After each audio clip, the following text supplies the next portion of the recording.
Hello friends, welcome to guidance Guru YouTube channel. আজকে তোমাদের জন্য নিয়ে এলাম জিকে মক টেস্টের 7 নম্বর সেটটা। তোমাদের এর আগে 6টা সেট দেওয়া আছে, যদি সেই সেটগুলো না দেখে থাকো তো অবশ্যই দেখবে। আমি ডেসক্রিপশন বক্সে তোমাদের জন্য লিঙ্ক দিয়ে দেবো এবং ভিডিওর এন্ড স্ক্রিনেও তোমরা সেগুলো পেয়ে যাবে। তোমাদের ডাব্লিউপি কনস্টেবলের প্রিলিমসের পরীক্ষাতে যারা পাস করেছো তাদের যে মেনের পরীক্ষা হবে, মেনের পরীক্ষার জন্য 25টি জিকের কোয়েশ্চেন থাকবে, সেই জন্য খুব বেশি ইম্পর্ট্যান্ট এবং পরীক্ষার জন্যও ইম্পর্টেন্ট। তো NTPC, railway group D, PSC clerkship, স্বাস্থ্য দপ্তরের পরীক্ষা, সমস্ত পরীক্ষার জন্যই তোমাদের ইম্পর্টেন্ট হবে প্রশ্নোত্তরগুলো। বিভিন্ন বিগত বছরের বাছাই করা প্রশ্নোত্তর এগুলো। তো যদি তুমি নতুন হয়ে থাকো তো অবশ্যই চ্যানেল সাবস্ক্রাইব করে নোটিফিকেশন বেল আইকন অন করে নেবে, যে কোনো সরকারি চাকরির পরীক্ষার নোটিফিকেশান দেখার জন্য এবং যে কোনো সরকারি চাকরির পরীক্ষার প্রস্তুতি নেওয়ার জন্য।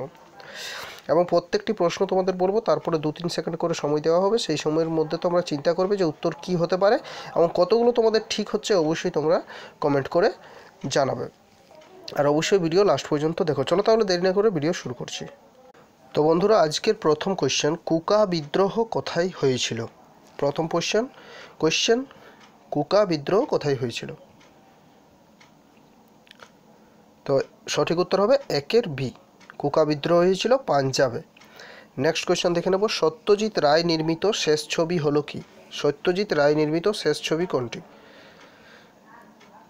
তো সত্যজিৎ রায় নির্মিত শেষ ছবি হচ্ছে আগন্তুক। 2-এর সি হয়ে যাবে সঠিক উত্তর, আগন্তুক শেষ ছবি। সত্যজিৎ রায় শেষ ছবিটি নির্মাণ করেছিলেন, সেটা হচ্ছে আগন্তুক।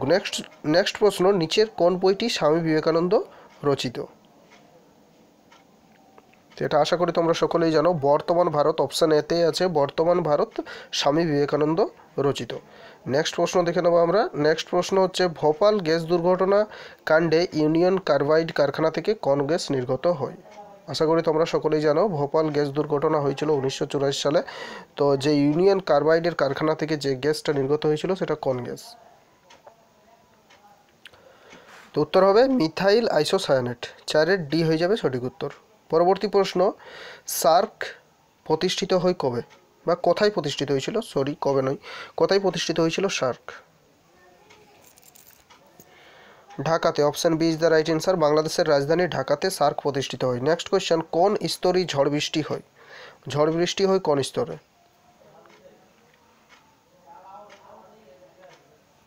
উত্তর হবে ঘনমণ্ডল। 6-এর এ, ঘনমণ্ডলে ঝড় বৃষ্টি হয়। 6-এর এ। নেক্সট কোয়েশ্চেন, সেই সময় উপন্যাসের লেখক কে?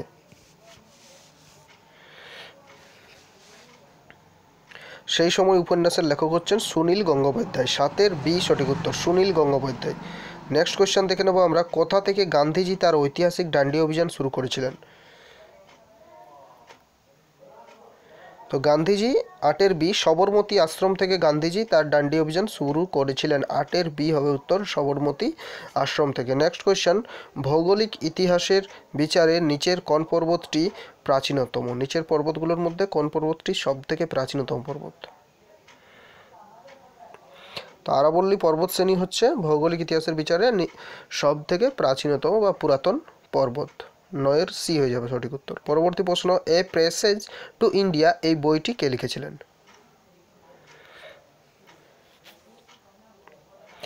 এ প্যাসেজ টু ইন্ডিয়া বইটি লিখেছিলেন E.M. Foster.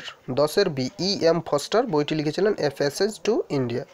Next question, beauty is truth, truth is beauty এই বিখ্যাত উক্তিটি কার?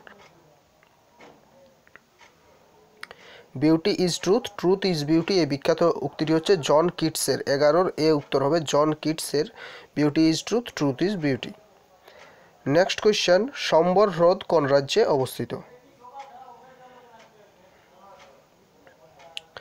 সম্বর হ্রদ কোন রাজ্যে অবস্থিত? না, রাজস্থানে অবস্থিত সম্বর হ্রদ। 12-এর ডি হয়ে যাবে উত্তর, রাজস্থানের রাজধানী জয়পুরের কাছেই অবস্থিত সম্বর হ্রদটি হচ্ছে একটা নোনা জলের হ্রদ, তো রাজস্থানে অবস্থিত। নেক্সট কোয়েশ্চেন, রাষ্ট্রপতি তার পদত্যাগপত্র কার কাছে পাঠান, বা কাকে তার পদত্যাগপত্র রাষ্ট্রপতি জমা দেন? তো রাষ্ট্রপতি তার পদত্যাগপত্র উপরাষ্ট্রপতিকে জমা দেন।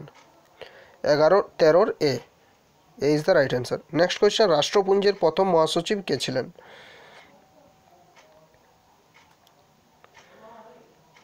তো রাষ্ট্রপুঞ্জের প্রথম মহাসচিব ছিলেন ট্রিগভি লাই বা ট্রিগভি লি।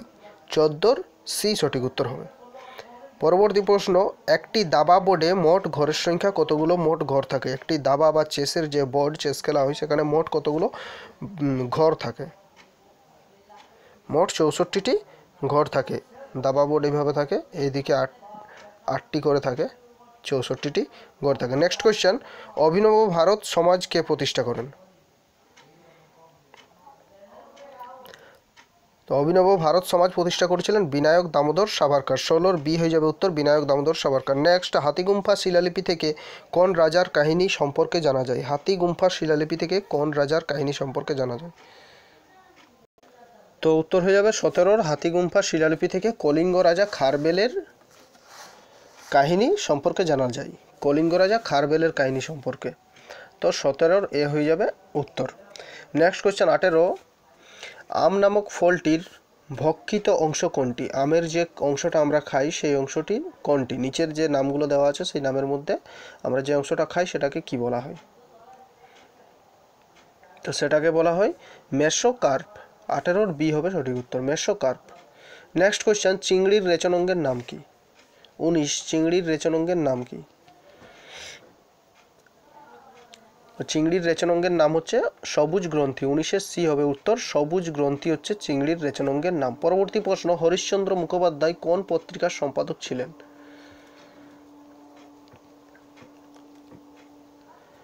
হরিশ্চন্দ্র মুখোপাধ্যায় ছিলেন হিন্দু প্যাট্রিয়ট পত্রিকার সম্পাদক হরিশ্চন্দ্র মুখোপাধ্যায়। পরবর্তী প্রশ্ন দেখব আমরা, বিষ্ণুচরণ বিশ্বাস ও দিগম্বর বিশ্বাস এরা কোন আন্দোলনের নেতা ছিলেন? বিষ্ণুচরণ বিশ্বাস ও দিগম্বর বিশ্বাস কোন আন্দোলনের নেতা ছিলেন? নীল বিদ্রোহের নেতা ছিলেন বিষ্ণুচরণ বিশ্বাস ও দিগম্বর বিশ্বাস। 21 সি হয়ে যাবে উত্তর, বিষ্ণুচরণ বিশ্বাস ও দিগম্বর বিশ্বাস। মহেঞ্জোদাড়ো সভ্যতা কোন নদীর তীরে গড়ে উঠেছিল? মহেঞ্জোদাড়ো সভ্যতা কোন নদীর তীরে গড়ে উঠেছিল? সিন্ধু নদীর তীরে গড়ে উঠেছিল মহেঞ্জোদাড়ো সভ্যতা। 22 বি সঠিক উত্তর, মহেঞ্জোদাড়ো সভ্যতা গড়ে উঠেছিল সিন্ধু নদীর তীরে। নেক্সট হচ্ছে, চষক মূল বা শাকিং রুট দেখা যায়। শাকিং রুট কিসে দেখা যায়? বট, সুন্দরী, স্বর্ণলতা, হলুদ। কোন গাছে শাকিং রুট দেখা যায়? তো স্বর্ণলতা গাছে শাকিং রুট দেখা যায়। 23 সি। নেক্সট কোয়েশ্চেন, অরাইজা সেটাইভা কোন উদ্ভিদের বিজ্ঞানসম্মত নাম? অরাইজা সেটাইভা কোন উদ্ভিদের বিজ্ঞানসম্মত নাম? তো ধানের বিজ্ঞানসম্মত নাম হচ্ছে অরাইজা সেটাইভা। 24 এ ধান। Next question and last question আমরা দেখে নেব 25 নম্বর কোয়েশ্চেন, নিচের কোনটি ব্রড মানি বা বৃহত্তর অর্থ? নিচের কোনটি ব্রড মানি বা বৃহত্তর অর্থ? M3 ডি, অপশন ডিতে আছে M3 হচ্ছে ব্রড মানি বা বৃহত্তর অর্থ। তো বন্ধুরা, লেসনটিতে আমাদের কেমন লেগেছে অবশ্যই কমেন্ট করে জানাও। অবশ্যই তোমার ফ্রেন্ডসদের সাথে প্রচুর পরিমাণে শেয়ার করে দাও, তাহলে আমি মোটিভেট হব তোমাদের জন্য নতুন নতুন আরও অনেক ভিডিও নিয়ে আসবো, এই ধরনের লেসন নিয়ে আসবো। তোমাদের NTPC রেলওয়ে গ্রুপ দিয়ে সমস্ত পরীক্ষার কিন্তু ক্লাস করানো হবে। তো অবশ্যই তোমরা কানেক্টেড থাকো, নতুন হলে চ্যানেল সাবস্ক্রাইব করে রাখবে, তাহলে এই ধরনের ভিডিওগুলো তোমরা দেখতে পারবে। আর বন্ধুরা, আমি এই ক্লাসগুলো আনএকাডেমিতেও করাই। তো আনএকাডেমিতে যদি তোমরা এখনও ফলো না করে থাকো তো অবশ্যই আনএকাডেমি লার্নিং অ্যাপ হচ্ছে ভারতের বৃহত্তম লার্নিং অ্যাপ। তো এই লার্নিং অ্যাপটা ডাউনলোড করো, বিবেক মাঝির নাম আমাকে সার্চ করো, বিবেক মাঝি নাম সার্চ করে আমাকে ফলো করে নেবে। সেখানে একেবারে বিনামূল্যে তোমরা সমস্ত লেসনগুলো দেখতে পারবে। সেখানে 10টা কোর্স আপলোড করা আছে, আরও অনেক কোর্স আপলোড করব। এবং এটা যদি তোমরা PDF নিতে চাও তো টেলিগ্রাম গ্রুপে তোমরা PDFটা পাবে। টেলিগ্রাম অ্যাপ যদি আছে তো টেলিগ্রাম অ্যাপে গিয়ে গাইডেন্স গুরু সার্চ করবে, সেখানে অসংখ্য আমার PDF দেওয়া আছে, এই PDFটাও তোমরা সেখানে পেয়ে যাবে। টেলিগ্রাম অ্যাপটা না থাকলে ডাউনলোড করে নেবে, গাইডেন্স গুরু সার্চ করবে। Thanks for watching this video, thank you.